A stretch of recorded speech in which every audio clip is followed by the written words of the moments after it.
Sir ఈ ప్రకృతి గురించి మీరు బాగా విశ్లేషించి చెప్తా ఉంటారు. నిజంగా ఎందుకంటే ఆరోగ్యమే గురించి గానీ, అదేవిధంగా ప్రకృతి గురించి గానీ, ఈ విషయాల గురించి ఎంత అవగాహన ఉండాలి. పిల్లలు గానీ, పెద్దలు గానీ, ప్రకృతిని ఎంత కాపాడుకుంటే అంత మనం జీవనం సాగించగలుగుతామని చెప్పేసనని. ఇప్పుడు చెప్పే దాంట్లో మీరు ఈ కార్యక్రమానికి రావడం గూడా అదునుగా చూసుకోవచ్చు.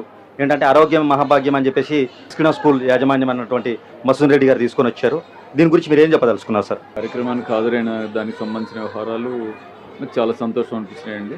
నేను ఈ కార్యక్రమానికి ఎందుకు వచ్చానంటే కామన్గా అన్ని స్కూల్స్లో ఇలాంటి ప్రోగ్రామ్స్ జరుగుతాయి. కానీ దీని ప్రత్యేకత ఏమిటి, వారం రోజుల ముందు నుంచి చుట్టూ గ్రామాలన్నింటిలో కూడా హెల్త్ మీద పిల్లలతోటి క్యాంపెయిన్ చేయించారు. ఇదెంత అద్భుతం, నాకు చాలా సంతోషంగా అనిపించింది.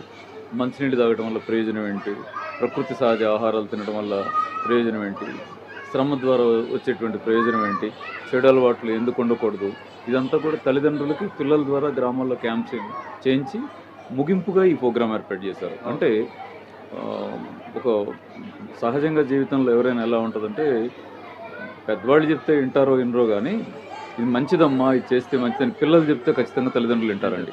అలా పిల్లలతోటి తల్లిదండ్రులకి హెల్త్ గురించి చెప్పేటువంటి ఎడ్యుకేషన్ తీసుకోవడం ఉందే, ఈ స్కూలు చాలా మంచి అడుగేసింది.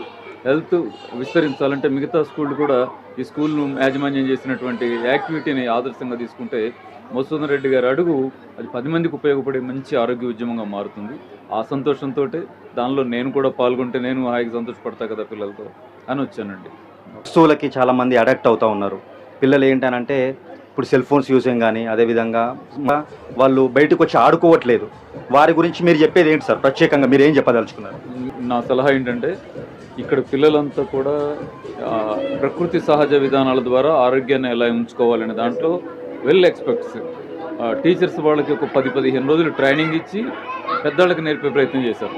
కాబట్టి మీరు ఆ విషయాలన్నీ ఒక్కొక్క పిల్లల్ని అడుగుతూ వాళ్ళని ఇంటర్వ్యూ చేసి మీ యూట్యూబ్ ఛానల్ ద్వారా చేస్తే బాగుంటుందని మనస్ఫూర్తిగా మిమ్మల్ని కోరుకుంటున్నాను. Thank you so much sir.